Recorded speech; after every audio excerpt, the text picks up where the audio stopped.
Welcome to Are You Creative? What's it about? A podcast for creatives. In Essex, in and around Essex. See, I told you. Who are you? Who are you? Who are you? No, you're supposed to say I'm Sangator. Oh, yeah, sorry. I'm Sangeeta Mitra and I'm not really a creative. And I'm here with my co-host. Creative God of the universe, nigga. And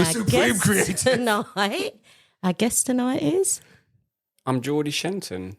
Jeordie. Yeah, Okay. and Jeordie, I've just got to check. You know, we have to do these checks because we need to know, are you from Essex? I live in Essex. Yeah. You live in Essex. That is good enough because you could either be from Essex or live in Essex. And 2 minutes from the Suffolk border. Yeah, we don't. Well, we don't mention the S word on this podcast. We try and keep it clean. Yeah, it's a bit controversial, isn't it? Yeah, that's all right, though, mate. You got both feet in Essex. I consider it my adopted county. Nice, good. And to throw up your swords, Essex, big up. And Jeordie, are you creative? No, but Yes, I feel are. I created my career. I think this is the Yeah. thing. I think there's a little bit of philosophy here that I really feel I created my career. It's a yes or no answer. Are you creative? We'll go with it. We'll say yes. Yay! You don't have to qualify it. Well, No, there's you a don't. story. to it. Right, so you created your career. Sangeeta already knows what you do, and but we need to know more because we haven't gone deep enough. How did you create your career? So first of all, in terms of what I do, I'm the programs lead at the charity Tonic Music. So we provide mental health support to the music industry and to music fans, which I was very lucky to meet Tonic Music and attain my job with Tonic Music. The reason I say that I created my career is because I'm very much from the cancer estate, single parent family. I feel like school just didn't like me. Yeah. I kind of liked the idea of school, but I'm not middle class, so it didn't fit in. But I, again, likewise, had the one amazing teacher called Mr. Harris. Big up Mr. Harris. Mr. Harris. What did he teach? Sociology. Yeah, And nice. he actually, first of all, he taught me sex education. That was a strange or he kind of was meant to. And he said to me, he's like, look, you really should do sociology as a GCSE. Yeah. Like, don't do leisure and tourism. Don't do sex education. Yeah, do sociology. You're rubbish at that. He's like, do sociology. I think it'd suit it. And I think he saved my livelihood, to be honest, because I did all right at sociology. Long story short, did the health and social care route at college and then went and did a degree in social work, which was a disaster, I'll be honest. So I went... Did you finish? No, I left after 1 year. But I then went and did a psychology and sociology degree at the University of Suffolk. I did go to Essex for my masters. Disgusting. I did go. Is there even a university in Suffolk? Yeah. Where is it? It used to be run by Essex. What? Oh. That's Yeah, weird. It used to be University Campus Suffolk, run by UEA and Essex. We're annexing into Suffolk. We're getting more land. Yeah. But nevertheless, so I did psychology and sociology, did really, really well. Like literally university were like, we want you to do your dissertation early.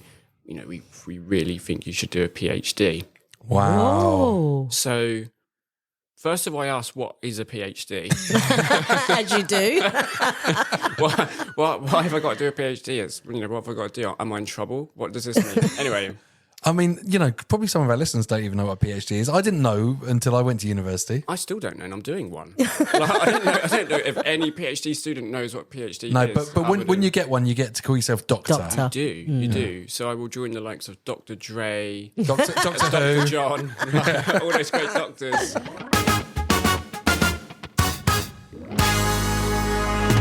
So to say why I created my career, basically they were like, you need to come up with a dissertation, psychology, sociology dissertation, where we want to push you as an academic. So I was like, oh, I have no idea what I do. I didn't know. I thought you were going to give me the dissertation to kind of, here's an idea. Oh, here's something. write it. Here's what we need researching. Yeah, that's what I kind of thought. Anyway, so I went home and the musician Scott Welland from Stone Temple Pilots passed R.I.P. away that day. And they said suspected drug overdose. And I thought, I absolutely love music. Like, music is my whole life. Like, to the point I'm ignorant to other things in the world. Like, I'm just like, oh, is it about music? No. Oh, okay.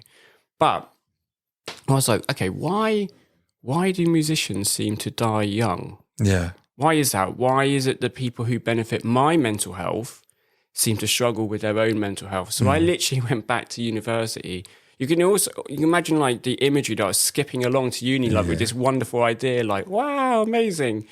And I spoke to the university, and the kind of shadow of disappointment coming to the point of a good lecturer, kind of said, that's not really a very good idea to do. Yeah. I say, to be fair, Alice in Chains were better. Yeah. Perhaps they're a Nirvana fan. You know what I mean? Like, so me being me, and I feel having that kind of working class mentality, I kind of thought, no, I'm going to do it. Yeah. Oh, I love it. I'm going to do it. I believe in this topic, and I think there's something here to look at. So, long story short, I got the highest grade at the university. Mate, isn't that amazing when you prove someone wrong? And that's because you were so passionate about it. Yep. Yeah. You got to find something you're interested in. And from that, it's took many years, but I'm now doing a PhD in substance use amongst working musicians at the University of Portsmouth. Wow. And prior to this, I've actually written a published book chapter on mental health in the music business, which that's what I say about creating kind of my career. Like, think the dominoes all fell in the right way, particularly Tonic Music, because I literally emailed Tonic Music saying, can I put you as a service on my questionnaire? Every other charity were like, oh yeah, please do. We look forward to seeing how the research goes. No, this charity were like, oh no, I'd like to meet you over a video call. So that was our CEO, Steph, who's the founder of the charity. And we then had a 4-hour convo, and pretty much he was like, do you want a job? So I mean, it's a lot more complex than that. It was a bit like, CV and stuff, but it was a bit like, I think we can do some stuff together. And so, fast forward 4 years. And you're the program manager. Yeah. So that's Big up, Steph. Yeah, big up Steph, because Steph founded Tonic 13 years ago. Tell us, what does Tonic Music do anyway? Tonic Music, we founded in 2012. Yeah. Originally as a non-profit, doing music workshops for the local community in Portsmouth, actually. Yeah. I mean, there's a great scene down there anyway. Yeah, do you know what I mean? And I think Joe Jackson's from Portsmouth as well. Is it Joe Jackson? Yeah. Anyway, so I'm playing down there next weekend. Teddy Rocks Festival around Portsmouth, Southampton. I love it. Oh, here we go. So good. There's loads of fun bands down there. It's a really wonderful city, and I guess most famous now, Victorious Festival. But yeah, so Tonic Music, originally local non-profit, focused on music workshops to the local community, and kind of like gig buddies, and also had a choir, a ska choir. Oh, hang on. We're going to have to unpack so much stuff here. What's a gig buddy? Well, just kind of like having someone who accompanies you to a gig, particularly when you're feeling isolated and want to go to a gig. Oh, that's great. Yeah, one of my friends does this in Brighton, where he's got a neurodiverse guy. He loves drum and bass, so he takes him clubbing. Yeah. And then stays over afterwards to make sure that the guy's all right in his house and stuff. So, it's brilliant. So it's much needed. One more person enjoying music and having a great time. It's much needed.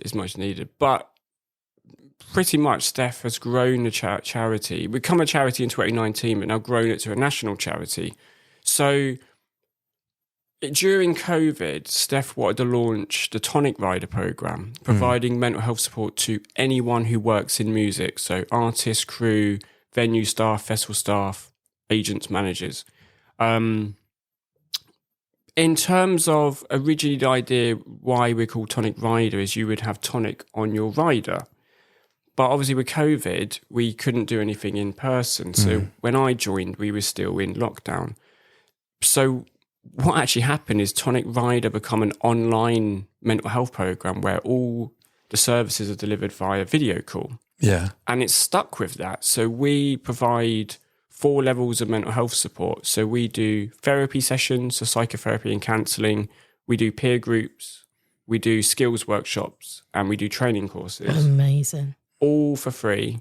all online, facilitated by mental health professionals who are from the music industry. Yeah. So our most senior psychotherapist is Dr. Adam Fajcek, who's also the drummer in Baby Shambles. Wow. And I saw Libertines are one of your patrons as well. So you got a lot from that scene coming in. Yeah. I mean, the Libertines we met 4 years ago, and they're fantastic supporters of us. Our original founder was Terry Hall. Yeah, brilliant. Oh, what a guy. Really R.I.P. lovely. as well, yeah. Really, really lovely. And we miss him dearly. We have Barry Ashworth and the Dub Pistols. Wow. We have Millie Manders. We've got Amy Beesting from Oh My God, It's a Church. We're friends with her. We love her as well. Ah, there you go. And I should have, sorry, who did you have before? Who did you say before? Millie Manders. Shut up. Ah.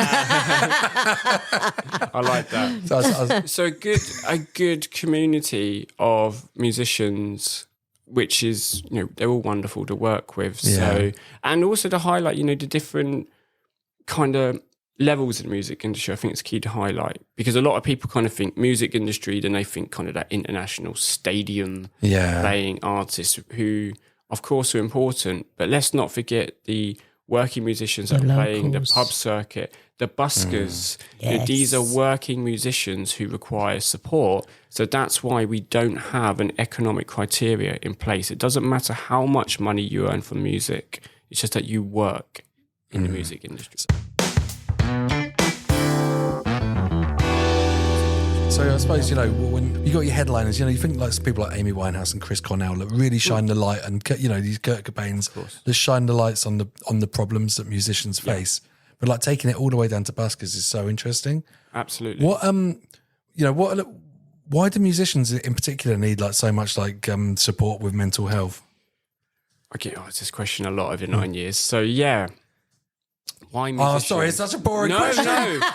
Do you know what? What's really refreshing is that the tone of the question has changed over the years. So 9 years ago when I was told it's a very bad idea to work with musicians and mental health, it was kind of being asked almost in a kind of an aggressive way. Like, why musicians? Why not everyone? Now, all minds matter. That kind of thing, which of course they do. And that's why we also provide mental health support to music fans. But why the music industry? Now, I believe from the research I've done and what we discuss at Tonic, musicians are fairly unique in terms of in their job role, particularly if they are songwriters as well, they have to both create and perform their art. Yeah. Now, there aren't many other art forms that you have to do that. In terms of music as well, it's so widespread. Yeah. If you go into a shop, you don't see a kind of painting or sculpture usually. But you can walk into a shop and there's a song playing because the radio will be on or there'll be a playlist on. So it's so tied into our identity and culture. So that means there's a lot of pressure in terms of music because it's kind of quite important. It's almost like the most important art without actually being treated seriously politically. Yeah, so it's people just, because it's ubiquitous, so people probably don't give it as much as... because the last thing to get support financially is art, and I kind of feel, and I know there'll be some debate around this, I kind of feel particularly music, and when I say music, popular music really doesn't get a lot of support. That's why venues are closing left, right and centre. Thank goodness for Music Venue Trust, I might add, good partners of us. Yeah, we love them as well. Yeah, do you know what I mean? So then that means that there's some unique stresses within the occupation and the industry. So we're talking about the 24/7 lifestyle. We're talking about regular negative feedback, whether it's critical reviews, whether that's on social media. You've got the kind of performance anxiety and the creative blocks. You've got generally that kind of hyper competition. Yeah. Because it's like... Is that like just the charts and seeing your peers and stuff like that? Or just getting a gig. Yeah. Just getting a gig. Suddenly you see someone who's 5 years younger than you and they're playing the academies rather than the grassroots venues. You've got that, which is, and music is not like sport.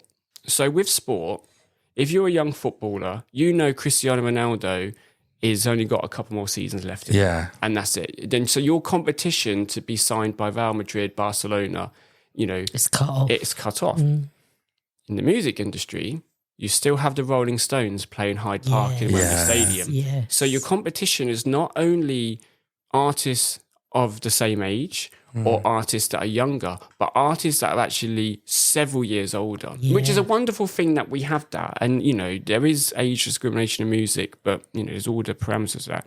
But it does mean that there's so much competition. Yeah. It's really interesting you say that, because even like last week, The Who were blowing up, right? With like, arguments in the band and the performance anxiety and, I can't perform like I used to be able to. Yeah. Everyone's getting these mental health issues, like for even the seasoned professionals. Of course. Something that always resonates with me is one of our ambassadors is Jeff, who runs the 100 Club in London. I love him. He's a good guy. He's a legend. He's a good guy. He said he did a video for us, and I asked him about this when I spoke to him. He said that when Sir Paul McCartney played the 100 Club, he experienced performance anxiety. Wow. And so Jeff said to him, why you okay? Why would that be? You've toured the world, you've played every single venue. He said, when I play a stadium, I can't see people. Yeah. So I'm okay doing it. When I play an intimate venue, I can look into people's eyes. And the thing is, I really feel Sir Paul McCartney is probably the kind of first person that's still alive in terms of the history of particularly British music. Yeah. So if Sir Paul McCartney's experiencing performance anxiety, that means anyone. When you're exposing your heart for a song, like and then you look in someone's eye and they might like just be like, oh, yawn off or whatever. But it's brutal when you. Because I play in a band and I can really feel when I'm losing the crowd. Yes, but I've got like techniques. Yeah. I know how to get them on the side again. But it's really difficult when you're like, oh my god, we're losing the crowd. The pressure. Yeah, exactly. If I don't get them back in the next minute, then we've lost the whole show. The other thing you allude to as well is about pouring your heart out in a song, and this is the other interesting thing that I look at in my PhD. Me and Adam, my colleague who are doing some research, are looking at this as well, is let's not forget about the individual characteristics that musicians bring to the industry. So personality, genetic susceptibility to poor mental health, but also childhood trauma. Yes. And again, particularly with music, it is about that art form is informed by trauma. Yes. The first song you play that suddenly becomes a career is informed by trauma. Yeah. So when people say, why does this band not play their original material? Yeah. Sometimes that's because it's really informed by a dark place. Yes. So you also have an industry of potentially vulnerable people. And if it's not the musicians in that regard, there's also the kind of roadies as well, where you kind of got that kind of running away with a circus effect. Where difficult childhood, what can I do? I'll go and tour this band for 9 months. I haven't got to deal at home. I can just go and be a roadie and get away. No responsibilities. People bringing you drinks, people bringing you food. There you go. Yeah. But it's just, the main thing is to get away from the difficult childhood. And that's what we see within the world of music. There's a lot of people who seem to suggest, it's just the music industry.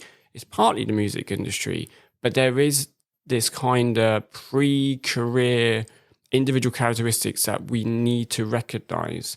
It's, you get this in football, the young lad, the young girl, cancel a state, they've been given a chance by Arsenal or Chelsea or any other football club, and then they're dropped.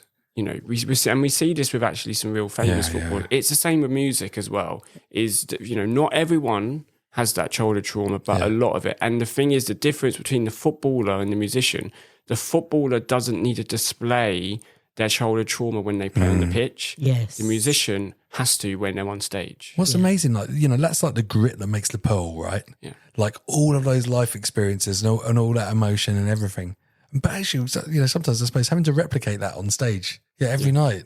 Yeah. You're repeating it. Yeah. So and this is what I say about the creating and the performing. You're not just creating that artwork and then that's done. You've done that piece. You've got to perform that for 10, 20, possibly 50 years. Go back into your heart. Relive the trauma. This is the thing with music. We are in Sangeeta's wheelhouse now. Do you know what? You've just done the tick, tick, tick, tick, tick for me, honestly. Let's go to substance misuse, because that's what you're focusing on at the moment. Why do you think musicians kind of turn to recreational that becomes habitual, that may become a problem at some point? That's a very good question. So I think the first thing to do is to kind of flip it a little bit of question. Go for and it. Rather than focus on kind of substance misuse in terms of the problematic, let's look at just substance use. Yep. Let's kind of take away any kind of demonizing or kind of even medicalizing. Let's look at, we know substance use and we know musicians, we know there's a connection. We know this goes far back as classical composers. Absolutely. We know it goes through jazz. We know it's rock. We know, I always ask the question when I do a lecture, can someone think of a musician who has passed away through substance-related causes? I don't think I've ever seen any music student not put their hand up. We know that this is a topic. We know there is something going on. Now, why would it be? So my research looks at the kind of two factors. The individual characteristics I mentioned earlier. So the childhood trauma, definitely. And then also the industry pressures. Right. So first of all, there's no such thing as performance enhancing in music. Right? There isn't. Yeah. No. You can't take a steroid. So if a musician does cocaine before they go on stage, they're not going to fail a drug test and then that's it, they're dropped by the label. It doesn't happen. If you're a footballer and you're taking, steroids, etc., you're banned. Yeah. So first of all, there is kind of it's not illicit within the industry, and then it's actually partly, certainly in the past, been celebrated. It's kind of been expected, particularly alcohol. The excess and stuff. Excess. You celebrate the excess. You get the headlines, that kind of element. Yeah. Oh my God, Ozzy Osbourne's such a legend. He did this and he did a line of ants and he did this and that. And If you had a plumber come into your house and said, I snorted some ants, you'd be worried. Yeah, and bit the head off a bat and did this. You'd be worried. You'd be worried, right? And so this is, but with musicians, we seem to accept it. So we know there's social pressures because we know the kind of networking pressures. We know there's the environmental pressures. A lot of venues have alcohol. Yes. Of course, there's illicit drug use as well. We know there's cultural pressures. Yep. So you can name a music genre and name a substance that's related to it. Yeah. Yes. Punk and amphetamine, rave and ecstasy. All of these connections. So we know this as well. We know that there's the occupational pressures of performance anxiety and creative blocks. How do you resolve a creative block? You smoke some cannabis. That's what sometimes happens, isn't it? And it's not that. It's not in the kind of. That's why I look at it like substance use, because if we medicalize it too much, it's like, oh, it's always a problem. It's not always a problem for musicians. And my research aims to go, these are the findings. This is the prevalence. This is the contributory factors. And this is why it becomes a problem. So I want my PhD to inform policy and practice in the music industry. Yeah. So when it becomes problematic, we can do something. At Tonic Music, we can do something. But as an industry, as an ecosystem, we can do that. Because we need to look at how do these factors kind of interact? What is going on? Because it isn't just one thing. And, it's about looking at different musicians. So when I say working musicians, I don't just mean recording artists. I mean orchestral musicians. Yes. I mean buskers. Yep. I mean church musicians, military musicians, community musicians, music therapists. There's a whole group of people who are working musicians. Now, we can probably kind of sort of have a hypothesis that church musicians are probably not engaging in illicit drug use. Mate, those pipe organ sessions can last a long time. Like, honestly, they can be on that. And it's hard physical work as well. Could it be that the finding is, actually, there is this pattern. So this is the thing. Let's look at it as an occupation and see, okay, what is going on? Because for many, many, many years, we've kind of accepted that there's substance use in working musicians. Yeah. I think there was a Melody Maker article from nearly 100 years ago that mentioned about jazz musicians and drug use. So we have been talking about this for a long time. But there is a lot of research on it, but it kind of is never the focus. Yeah. So that's where I come in and go, okay, what is going on? Because there's also the differences in the culture. So rock kind of celebrates substance use. Dance music seems to be kind of the connection with the audience, the artist. Hip hop's interesting because a lot of hip hop lyrics, particularly in the 90s, focus on crack cocaine. Yep. Yeah. But very few of the artists use crack cocaine because it was kind of like their kind of upbringing, sort of like where they grew up and how it was seen as a problem. Doesn't mean they didn't use other substances, but it was kind of, that was an Well, they were like celebrating the sales and the hustle and stuff, right? Yeah, that kind of aspect, you know. I mean, I do remember one album just having a massive weed leaf on the front of it by another doctor. But this is the thing, isn't it? You don't necessarily get that. There is that connection where it's not, you know, you get the parent advisory sticker, but it's accepted. Yeah. And I don't think we should see that as a bad thing. No, I think I we've got to agree. have a realistic harm reduction conversation. Love it. That substance use exists. Yep. We know it can become problematic. Yep. So let's focus on it, because that's how we're going to solve the kind of when it becomes a real problem, where we address addiction and overdose and mental health illness related to substance use. That's where we're going to address the problem, is having that realistic conversation. I think, you know, as well, that music does attract sort of high risk people, right? Like outsiders, people that are not your 9-to-5 office workers, admin people. Everyone's got a bit of a wobble to them. A lot of time when I meet them, they're the most interesting people for me. But you do get like put a lot of high risk individuals together, and there does seem to be like a bit more availability to the to substances in the scene as well. Well, there has to be the kind of demand, the Yeah. market. Do you know what I mean? So the demand is there. Do you know what I Absolutely. mean? It's kind of, that's a key point. And you say about the kind of risk taking. So research has found that musicians have trait sensation seeking. Yeah. You need to have that, because if you're going to go out on stage and perform, you need to have that level of sensation seeking. Yeah. It's also been found musicians have high levels of neuroticism, so kind of emotional sensitivity.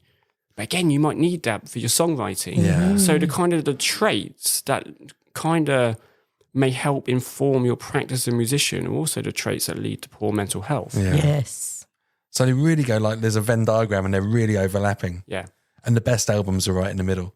Yeah. And I mean, and it is, and it, you know, you kind of mentioned about, you know, we're talking about this as a topic that it is a topic that interests the public. That's why there are, you know, documentaries about the lives of musicians. That's why there are myths like the 27 Club, which has been, you know, scientifically shown to just not be a thing.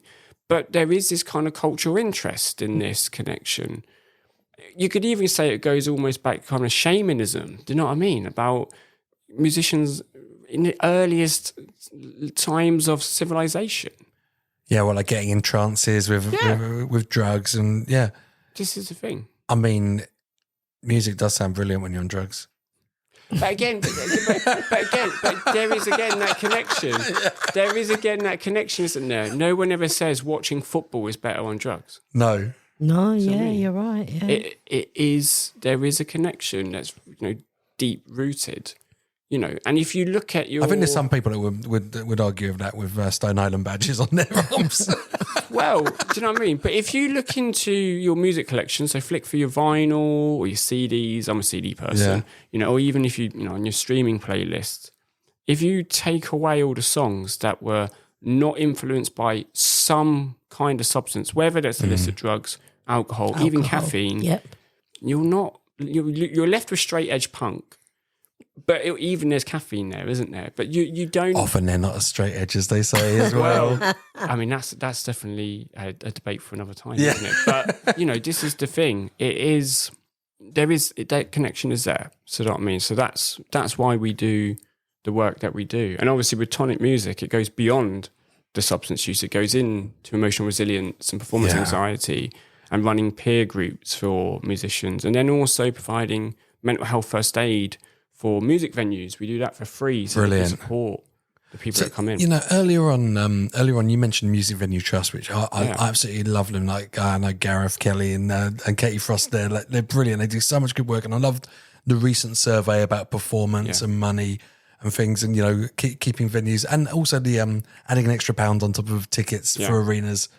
It's brilliant supporting grassroots, because a lot of musicians coming through, the money you can make is getting squeezed and squeezed and squeezed. So you're actually, even more than ever, you're all squeezed into a bedroom or like a van, there's not a glamorous lifestyle anymore for the, the lucky ones make it over the top. Like the 1%. Yeah. Even smaller than the 1%. Even the 1% can still actually struggle financially. Yeah. Think about TLC in the 90s, where they were like, we're broke. Yeah. We don't have any money. It's not going to us. Yeah, and you just can't believe it. Yeah, and this is the thing. So it's a very difficult industry. There's a lot of stress there, right? A lot of stress. You need to do a portfolio career. Yeah. That's really key. And you need to. It's difficult if you're aiming to be that stadium level artist. That's very rare. That's very, very difficult to achieve. I think it's what's amazing. Like, I love what Kate Nash has been doing recently, saying basically people treat music as it's like some like hobby that you should be having, like it's Victorian England, that you're like, oh, I'm also a musician and I go and do this. And, like it's not a job. It's not we talked about this with poetry the other day as well. Yeah. It's really, really difficult to have as your primary professional career. A lot of musicians are still working in Weatherspoons and doing like other jobs like that as well, aren't they?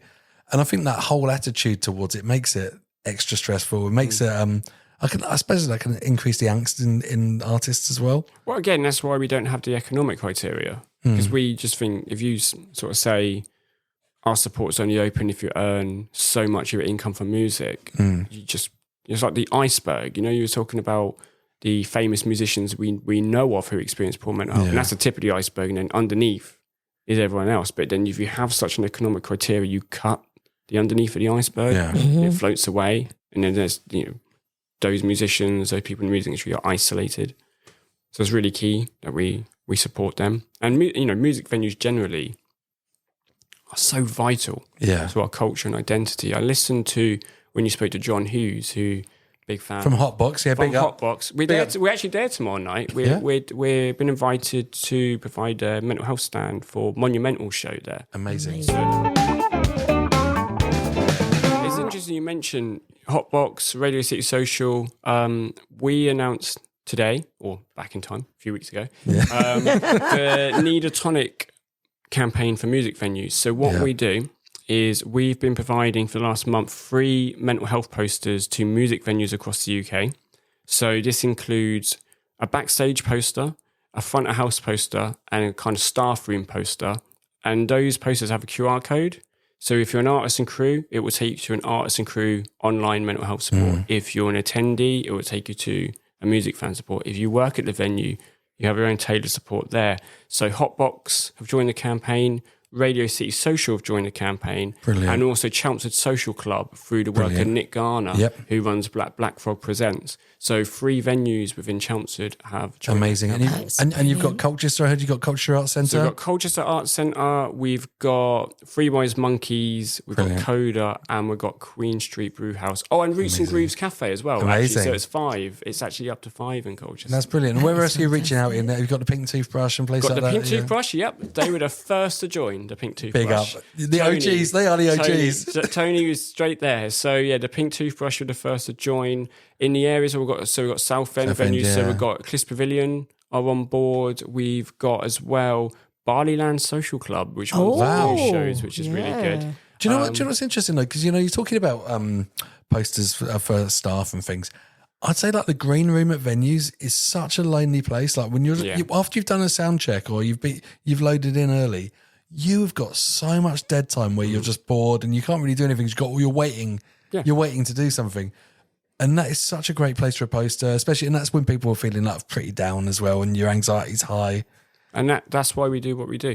So it's literally scan the QR code, and we're calling it the Supportal, which was kind of a name I come up with by accident. I was joking when I said support, but it just happened. Mate, all the best ideas come from jokes. There we go. Do you know what I mean? I was cracking a joke, and now it's called that. So, but it's got performance anxiety techniques. It's got emotional resilience techniques. It's got some ACT skills. It's got some CBT skills. So there's that element there, and also direct sort of link to then register onto the program. So that's been really good, and we've announced it today, and we've had more venues get in touch and say we'd love to be involved. And they're across the UK as well. So, are you teaming up with MVT, the Music Venue Trust, to sort of get that out as well? So we are partnered with MVT.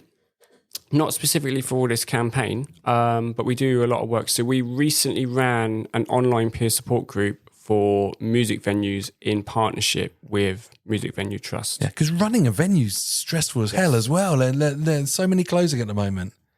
Of course. And the thing is, difficult. The work we do, so the groups who ran, there's music venue operators who are working in Tesco full-time to supplement the venue, which is shocking. So like running the venue becomes their hobby, and that's because they want to benefit their communities, and we know as well. We're talking about the music industry. We know with music fans, people who go to gigs, we know there's vulnerabilities there as well, which is why we do Never Mind the Stigma to offer tailored mental health support for music fans. That's why we do that as well, and for gig buddies as well. Like, so you feel there's like a sort of social benefit for people going to gigs and for mental health as well. Yeah, so we no longer do the gig buddy system because we do national, but what we have launched which is supported by Richer Sounds, is we've got this whole Never Mind the Stigma program. So we run album clubs, mental health album clubs. So we've got indie, punk, rock and ska. I love that. I was reading about that. So what you do, people sit down, they listen to the whole album, then they discuss how it relates to mental health. Yeah, and to be honest, Adam, who's facilitating the indie one, I believe he's actually going to have like almost 3 albums per session. Yeah, what albums are they listening to? I actually don't know. I've not asked him, but I saw his list. I saw Adam's list. So I saw, you got your classic Arctic Monkeys, Libertines, particularly indie, but then you've got like Jesus and Mary Chain, for example. So it was a good list. It was interesting. That Arctic Monkey is naughty. The guy's smoking on the cover. Exactly. Do you know what I mean? So naughty. Absolutely. Put a sticker over it.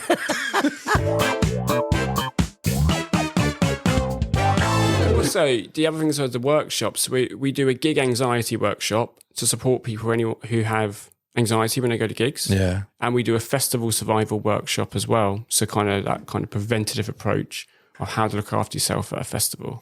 So that's why we say it's tailored to music fans, because we don't do the music workshops anymore because it's really difficult to do over a video call. Yeah. But not all music fans want to play music. So that's why we have this tailored kind of mental health support. And, me and Steph, when we were kind of designing that program, I kind of thought of it as like, I'm a music fan. What would I really benefit from, particularly when I was younger? That's what I would do. Like, there's all book clubs. Like my partner goes to a book club, and I'll be honest, I'm envious that there's not kind of an album club. Like I go to an album club. There are now, and obviously we're doing our mental health ones. But that's the thing. Is like what an amazing thing to be able to talk about music. Just have a natter about the music you love. Yeah, and also to be able to sit down and listen to something like and fully focus on it and be in that deep concentration. And reflect upon mental health. And I feel we're at this kind of point in kind of the music world. So when I was at school, I felt it was quite tribal. You're either kind of the pop, hip-hop kid, you're the kind of middle-class indie kid, or me, I was in the kind of rock and metal. Yeah. We were at the bottom of the pile. But you could never talk about... That's the heaviest one always sinks to the bottom. Yeah, there you go, absolutely. Makes a solid foundation for everything else. That's why it's called heavy metal. Yeah. Do you know what I mean? I remember... And rock. Yeah, well, there you go. There you go, builds up heavier. Absolutely. Metal heavier than rock, then I don't know. Indie, pop. The pop with the cool kids. Do you know what I mean? It's just ether. Jazz at the top. The kids that were like the Jay-Z and Alicia Keys, they were seen as, they were doing well. But I felt you could never talk about other genres you liked. Mm. So I really like All Saints. Yeah. I really do like All Saints. They're fantastic. I think they're fantastic. But I feel now, particularly when I see young people, streaming is really evil. But it has one positive, and it has what it's done for young people is here's all the music in the world, except like Neil Young, who's not on there, or do you know what I mean? All the original Taylor Swift recordings. Yeah, literally, there's very, very few acts that are not on there. But it means that, when I was young, you could only buy one album, and that was your pocket money kind of thing. Yeah. Now it's access what you want, make a playlist across any genre. Across any era. It could be classical, it could be musical theatre. So you could suddenly, I've listened to my younger cousin's playlist that will go from I don't know, the 1975 to Fleetwood Mac to the Hamilton soundtrack. And like, hang on, like this is just. Like, it makes sense to someone. What's happening here? But that is, the beauty of it. And also, there's a kind of new respect for pop music. Yeah. So before, if you'd have said, "Oh, I like All Saints" or "I like Sugar Babes," you'd have been laughed out the room. Now it's like the hip thing to go and see Sugar Babes play at Glastonbury. Yeah. Mate, Venga Boys are playing Download. They are. I saw that. Do you know what I mean? But they're going to fill the tent. They're going to fill that tent because suddenly it's like, because these pop songs relate to identity and therefore a culture, that we kind of lowered our barriers and go, you know what? I absolutely love Sugar Babes. It started off as like, you could say ironically that you like them, but you had a genuine, that deep love for them. And now you could just be like, I genuinely love the Venga Boys. Yeah. And for me, like, I know next week me and my partner are going band t-shirt shopping, but I've got on my list to get a Blackpink t-shirt, which is the K-pop group. And also potentially I've seen people wear an Aaliyah t-shirt and I'm like, I want that. Yeah. I need an Aaliyah t-shirt. It just would never. You can get that from homagetees.com. That one. It's really good. Yeah, like the Aaliyah one. No, it's really good. It's good. Go on that website. It's brilliant. My goodness me. But this is the thing, isn't it? It's the barriers have lowered. And I think that's the beautiful thing. So when we say about music fans, before I feel it would have been like, oh, music fans, but it means, your indie fans, alternative fans. It is anyone who loves music. And I think everyone's got that mix now. Yeah. Which I think is beautiful. When we were kids, we were talking about the Cups pub in Colchester before, but the Cups was like if you're into Metallica or, really like heavy metal, you were going to go there. Yeah. And then the other people that like indie music are going to go to the Hole in the Wall. And then the other people that like that music are going to go there. And it was really tribal. Yeah. And no one really, you didn't really cross over. No one mixed. No. You didn't, and there was no kind of cross fashion either. Do you know what I mean? Now, okay, it's led to maybe the death of subculture. Yeah. But really, it's kind of, now you've got this kind of postmodern, I think it's quite a thing to see. It's amazing. It's incredible. I think it's an interesting time. And I think because of that, we're starting to see some really intriguing music come out and also intriguing collaborations where it was like, oh yeah, Lady Gaga, doing a collab with Extreme Noise Terror, for example. Yeah. That was the KLF. That was a KLF, wasn't it? That was. And that was what, 92, was it? That's fantastic. They threw a dead sheep on the steps of the Hammersmith Apollo or whatever it was. I think a modern example, I've heard this is coming out, and again, being originally from Ipswich. Cradle of Filth and Ed Sheeran. Yeah. They're saying it's going to happen, and you just would never have imagined that before. But it's like, I can see that happening, and it will happen. Yeah, it seems it's going to happen. They should just split B-side, and Cradle of Filth should do "Shape of You," and then Ed Sheeran should do "Jesus as a no" or whatever. I don't know what it's like. Can you imagine? But the thing is, as well, is with Ed Sheeran, he is legitimately a Cradle of Filth fan. Yeah, he loves it. People kind of like, ooh, he plays with the Darkness and stuff, doesn't he? Yeah. Like, he loves rock and metal. The Darkness supported him at the Ipswich show. Oh yeah, that was awesome. Apparently, like the kids just didn't know what was hitting them. I was there. It was really. I was there because I think Ed Sheeran's music's pretty damn cool, but also being originally stuff like that. Yeah. There's that kind of being very proud, and my family is actually from that same area.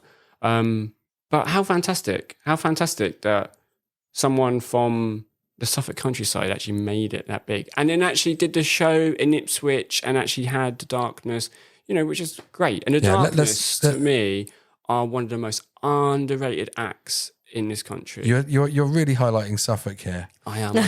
But I'll go. Should I go across back to Essex? Do you know what's amazing? Like Blur and the Prodigy and Dr. Feelgood, Depeche Mode, Erasure, Square Pusher's amazing. I'll be honest. I absolutely do. I could literally reel off all the kind of young bands in Essex that I think are doing amazing things. Yeah. So obviously Monumental, who you're working with tomorrow. One of my favourites is Myopia, who I think, are they Colchester-based? Amazing band. Obviously got Pet Needs and the Meths. Yeah. You've got Gasoline Green, who are doing, again, just music. You're like, wow, this is incredible. Bridget, She's in Parties, Fraser Morgan, Ben Brown. Yeah. I know Ben Brown's I'm waiting for you to say Brad Pitt. Brad Pitt. Yeah, Brad Pitt. Yeah, big up Brad Pitt. Brad Pitt, to me, are quite possibly in the top 5 kind of rock hardcore band in the country. Best live experience ever, apart from Slay Dougie, who are also from Essex, and I hear they're absolutely amazing. They're number one. Well, I think they are probably are for like listens and views on YouTube. Yeah, I don't know about like quality.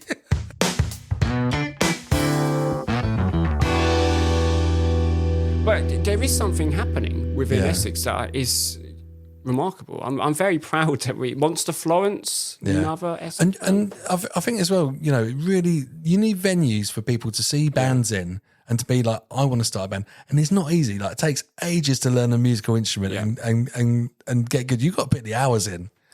I think we're very lucky in Colchester, or me living near Colchester, that within that, you can kind of put, is a square, 50 yards, where you have Three Wise Monkeys, Coda, Queen Street Brew House, and Roots and Grooves that all put on these acts. It wouldn't, these young artists wouldn't even be known if it weren't for them. And obviously with Chelmsford, as we said, about Hotbox, Radio City Social, Voodoo Keller as well, another great venue. It's so vital to just, learn your craft. Just have open mic nights. And I think for me, I'm going to add in a little bit of the diversity bit. Yeah, go for it. Because in all the music that we've spoken about, we haven't really spoken about Bhangra. We haven't really spoken about our African Zontos and the Afro beats and all of that that's coming up, our bashment, our reggae. However, what Hotbox has, what I really rate about Hotbox is they've allowed that stage now for some of our communities who are second generation. Yeah. They want to be musicians. Big up Night Till Dawn. Big up Jaden. Absolutely, you're right. But even Sabrizi, Subliminal Production. So there's musicians out there who are, not necessarily into heavy metal and that, but they've got their own genre of music, and it's about how do we get them into those. So Bhangra, it really, I'm fascinated by, because I feel if you had like a music hall of fame for the UK, those are the first artists you should be putting in. Yeah.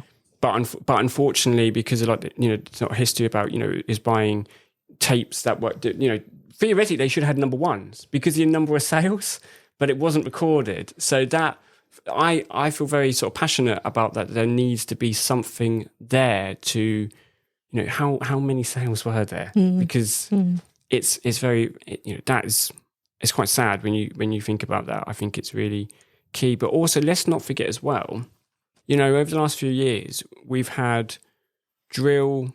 Yes. I'm going to say mainly drill as opposed to grime, but drill in particular get kind of essentially banned. Yes. Which is just outrageous and wrong. Yeah. Can you remember? You remember Gigs, right?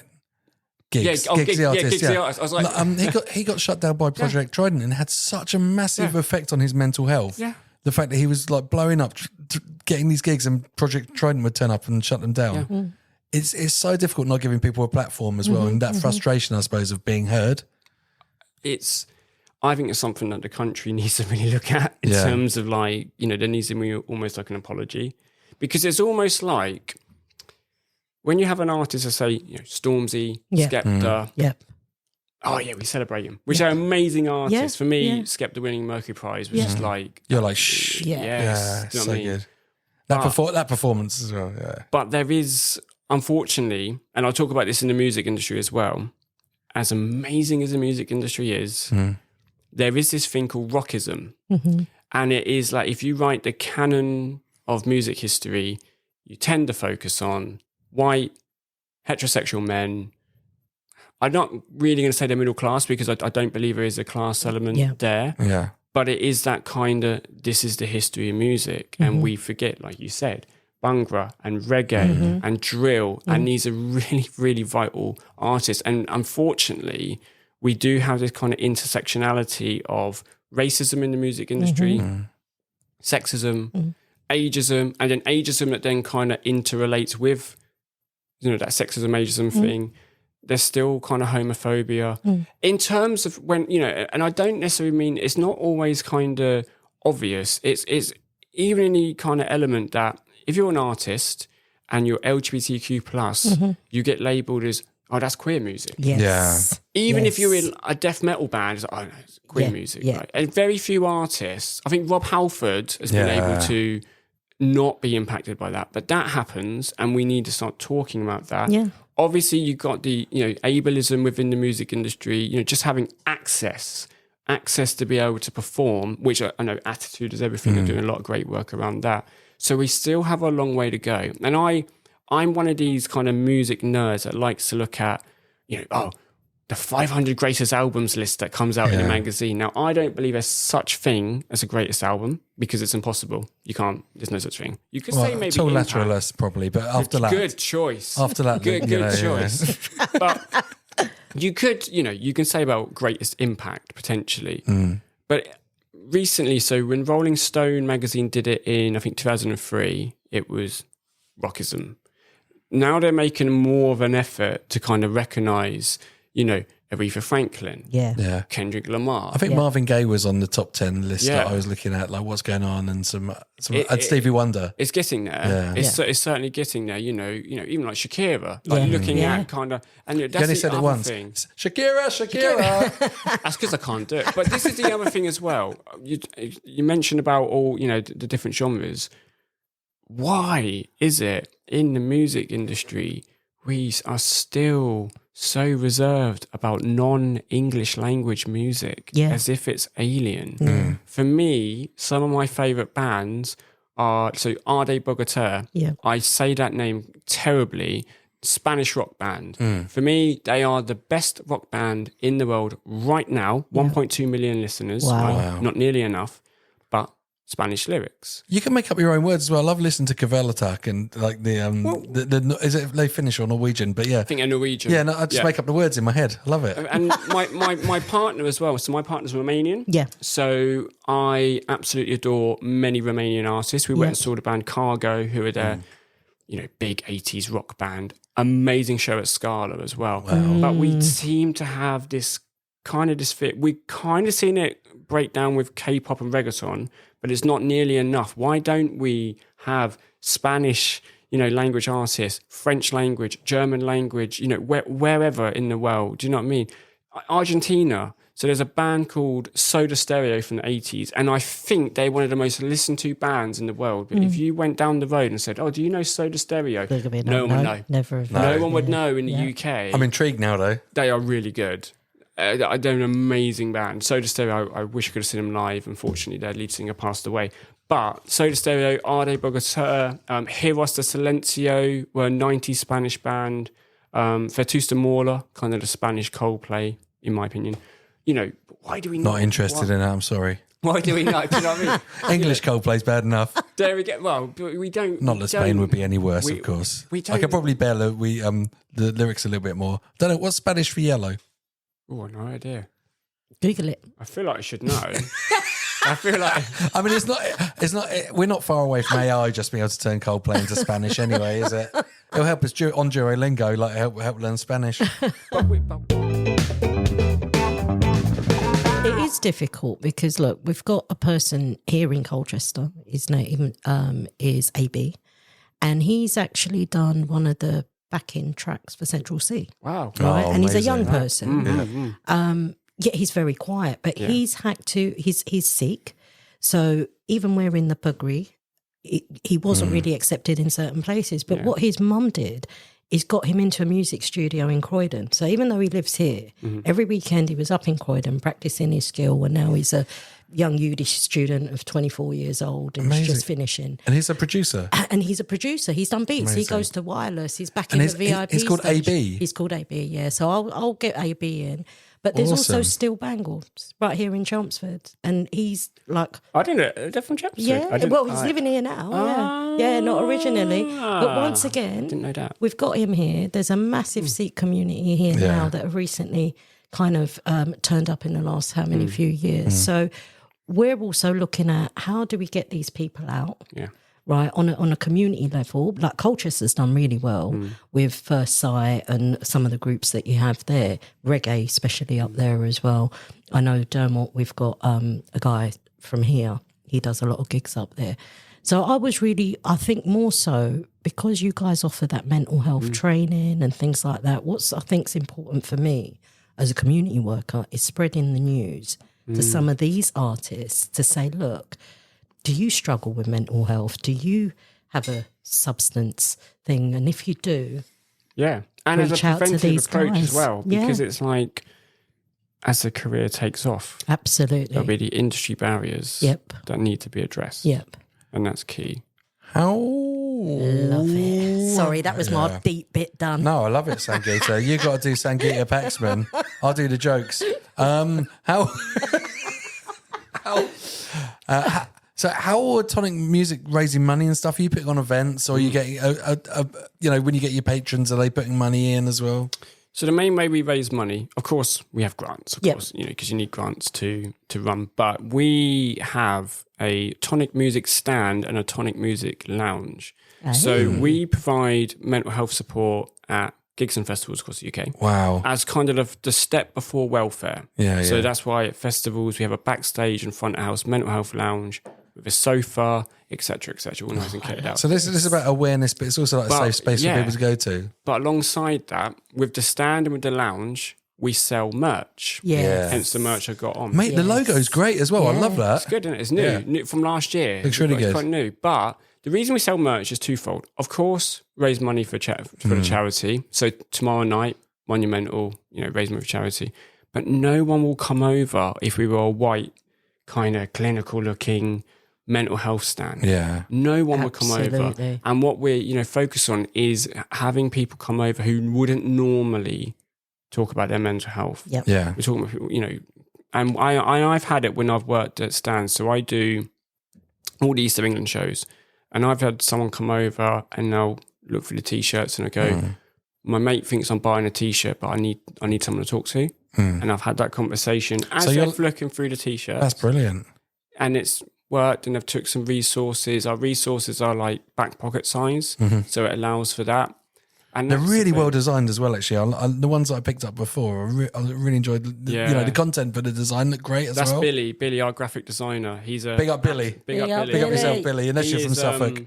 He is, and he's just actually designed. Billy, not from Suffolk. Billy from Pompey. Okay, yeah. Portsmouth's all right, yeah. You'd like to they're not a competitor. No, just Suffolk. Yeah, Suffolk and Kent. Get out of it. I understand the Kent thing, definitely.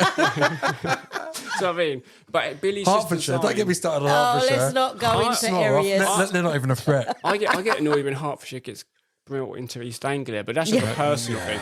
But Billy has designed... They can watch the Anglia channel on ITV. I think that's what they get. Three Counties radio is confusing as well. Anyway, I digress. Go back. So Billy has designed a new Tonic Music t-shirt in a death metal design. Nice. And he said it was one of the things he enjoyed the most, which is he's a funk fan. Do you know what I mean? So... so it's great.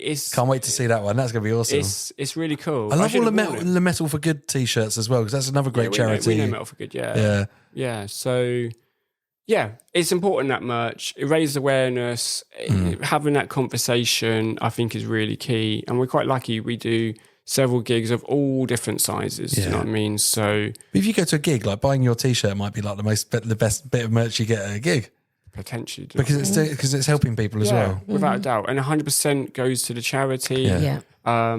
It's amazing work that we do that. So this weekend we've got, like I said, Monumental. At Hotbox. We're also doing Dub Pistols because we're on tour with them. Big up. Chinneries and Southend. Really? Oh, amazing. So I saw Dub Pistols once with Terry Hall. Yes, and Rodney P. Yeah. That was good. You would have done. Bless her. Terry, what a legend, Terry Hall. Can't believe how many good bands he was in. Terry was... Do you know what? I'm very privileged. Rarely have I met an artist that's not been wonderful. And I really mean that. I'm not just saying that because of my job. I genuinely mean that. But with Terry, when I first met Terry, it was at the Coventry Home Sessions. So he was... he was organising the event. He was performing. He had family that were performing. He was very, very busy. And when Steph introduced me to Terry, Steph was like, "Oh, Terry, this is Jeordie, joined the team." And I assumed Terry, being busy, would go, "Oh yeah, good to meet you," and off you go. No, he actually stood there, shook my hand, actually was, "Oh, Jeordie, I've heard what you do. Tell me about yourself." Gave me that time when he was so busy. Yeah. So busy. And, you know, so we miss him dearly because he really, really was a wonderful person, a truly great advocate for mental health. And without Terry, Tonic Music wouldn't exist. That's brilliant. I mean, and Terry, you know, like famously, he brought people together with his music as well, and his band for with diversity and talking about issues. 100%. Well, you know, ska, two-tone, you know, really a game changer for the UK music. Do you know what I mean? And actually, what's amazing, I always find the Specials fans, they really, really love the Specials. Like, there's certain artists that just are adored. And we still have, you know, wonderful relationships with the fellow members of the Specials. So Horace Panther, for example, we go on tour with a Dirt Road band. So that's where we did Chelmsford Social Club. We did that show, which was great. Again, a big up to Nick Garner with Black Frog. Oh yeah, no, he's been doing it for a long time. He's dedicated. But this is a labour of love for him as well. Great supporter of Tonic. We've only recently got to know him. Really great. And actually highlighting, you know, so important gigs at social clubs are. Yeah. That's like, as Horace said to me, that's kind of true grassroots. That's where music needs to be. Bits like the Moth Club in London and stuff. A lot of these like classic social clubs and Brudenell in Leeds and stuff. I mean, they're the best venues to play as well. They're so fun. They look great as well. And, you know, again, like I said, Barleylands as well. We did a show at Barleylands that are just like, you know, you wouldn't really know was there unless you know, even unless you get the Grapevine magazine, for example, at Barleylands. So really, really key, we look after these music spaces. So that's why with our Need a Tonic campaign, it's not just about, you know, dedicated music venues. It's about nightclubs. It's about theatres. It's about community centres, social clubs. It's about, you know, record stores that have in-store shows. All of these music spaces, because if we don't look after them, we're going to lose them. If we lose them, we lose our identity, we lose our culture. Yeah. Like absolutely. For me, that is the biggest fear I have is literally suddenly no music. So, that to me is like, I can talk about music and no live music. No live music. And isn't it amazing how when you go and always see your support band, right? Because many of my favourite bands have been from support bands. Always go to the festival at the start. Essex University, I saw Radiohead with the first band on at a gig there once. Supporting Kingmaker, I think it was. I've read about this. Yeah, which is mad, you know. But every band has to be somewhere. It's like Cultural Arts Centre. The Killers have played there 4 times. Wow. No way. Yeah, really. Kings of Leon have played there twice. Wow. And the Killers supported British Sea Power at Cultural Arts Centre. And you know, if you don't turn up on what you're going to miss out on your next favourite band. Yeah. And actually, Stafford said that people come and the arts and say, "Why don't you book more bands like the Killers?" And he'll say, "The Killers have played here 4 times. Where were you?" That's right. And that's the important thing. This is the important thing. You know, going to shows, going to that £5 gig. Yes. That's like, you know, at a cafe or just going and enjoying the music and put your phone away. Yeah. Do you know what I mean? Take a photo. I understand people taking a photo. I totally get that. I think we should all follow the David Bowie rule. So the alleged David Bowie rule is photographers can only take photos on the first 3 songs. Yeah. Why not have that as a rule for all venues? Yeah. Be like, first 3 songs, you can have your phone out. Well, I went after that, put your phone away. I went to a show and someone came out and they said, "Right, look, everyone get your phones out now. I'm going to do a pose. You can all take a photo of me and then put them away." Was that Tool? No, Tool said no phones until the last song, and then you can film the last song. And I saw people getting thrown out for having their phones out, which is a bit mad. Ghosts have just done it where you got to get in the pocket. Yeah, Ghost in the sleeve. Yeah, but I love that. I think it's so funny. Just like, look, I'm going to do a thing now. You can all take a photo. So you've got your photo now. Put your phones away. Yes, I think it's so fun just to address it like straight like that. So, yeah. I think it's got to be something like that. I've made a habit of it. I only do the first song. I do the first song. I take a couple of literally just so for me it's like a memory, sort of scrapbook, and then that's it. No, don't film. You don't need to film. You don't need to film. Oh, this is happening. Like, you know, I don't ever look at the videos I've took before. And then we let's start embracing and just being and enjoying the moment. Exactly. Feeling the feelings. Yeah.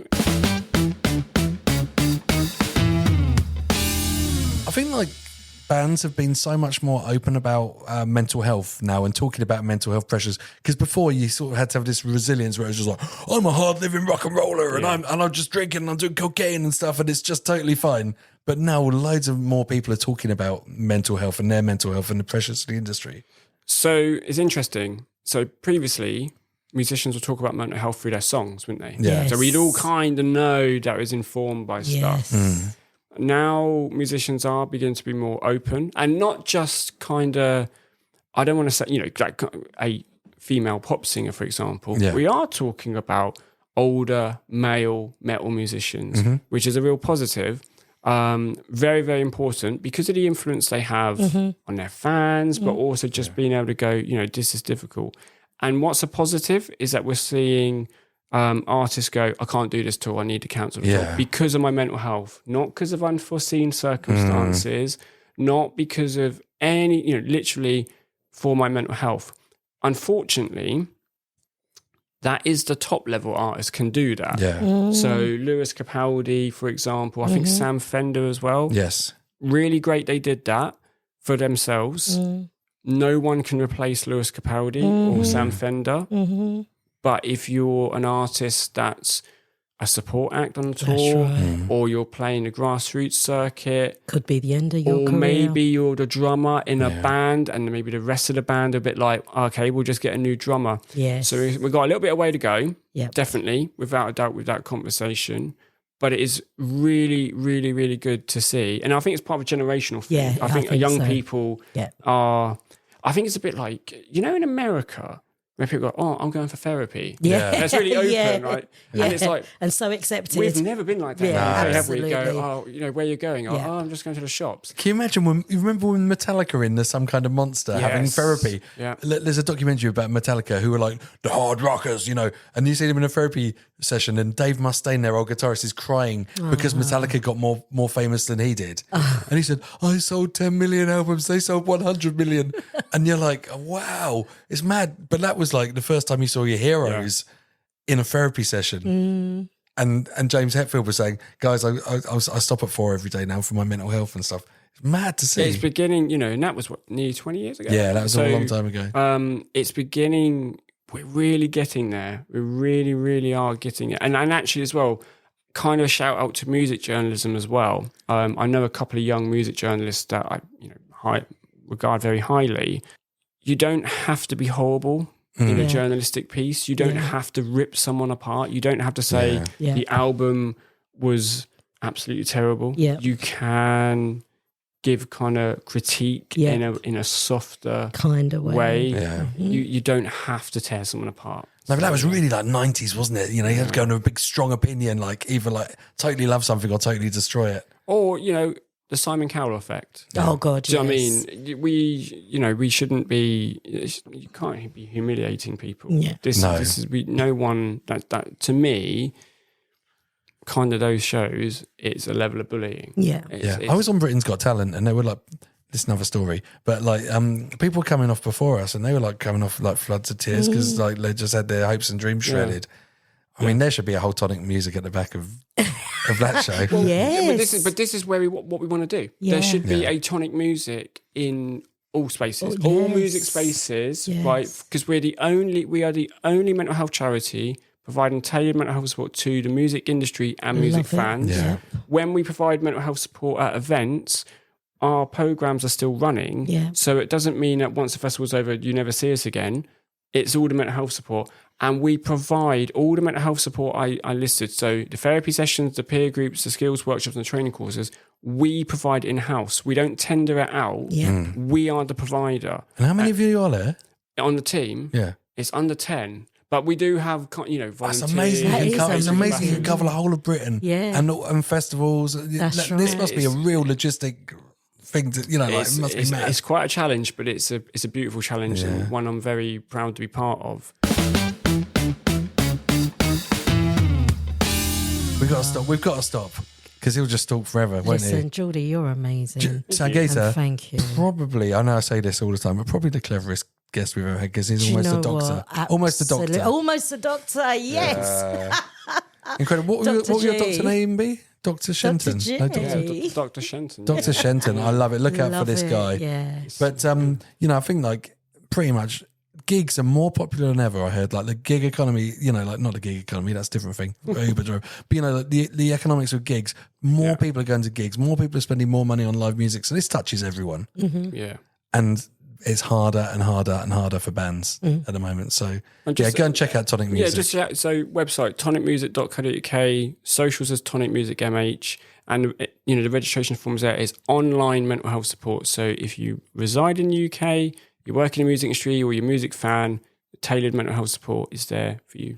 And what is incredible, what I love about this is you, Jeordie, you had this sliding doors sort of moment in your life where, you found sociology, and then you chose this PhD. The Stone Temple Pilots kind of like, put this into action. It just shows you like, find something you're interested in, commit to it, go all in, because that passion's going to drive you. Well, it's like stars in their eyes, won't it? Tonight, Matthew, I'm going to work in this career. like, why not? Yeah, mate, you got to make the career you want. But it's so great that Tonic Music found you as well, and you found each other. It was meant to be, yeah.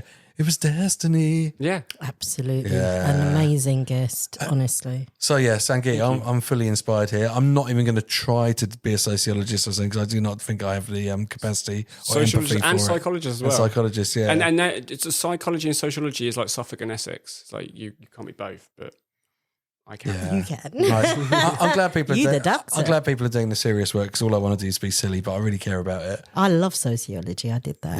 Sangeeta loves this stuff as well. It should be taught as a mandatory topic, in my opinion. Agreed. Yeah. Well, thank you very much. And thank you once again to Adam Whitaker. I almost called him Adam Lorca. Adam Whitaker from Lorca Media, who is waving at us, and he's sort of waving at the door and saying we've wanged on for far too long. Don't forget to follow us on at r.u.creative.podcast on Instagram. And Sangeeta, anything you want to say? I just want to say what an amazing night, honestly. Yeah. 2 lovely guests. It was good, wasn't it? It was absolutely amazing. I've got a few gigs coming up, but this will be out afterwards. But I'm playing at Teddy Rocks next weekend, which is like for kids with cancer, which is really great as well. Wicked. So, I love like all this purpose-led music events at the moment, raising issues, raising money as well. And everyone just having such a good laugh and such a good time. We're on the main stage, pyrotechnics. Wait and see. I think dogs are a bit flammable, so I'm a bit worried about that. But anyway, we'll find out how that went next time on Are You Creative? I'm going to say bye. Sorry, I'm just waffling on now. Say bye. Good night. Say bye, Bye-bye. Jeordie. See you later.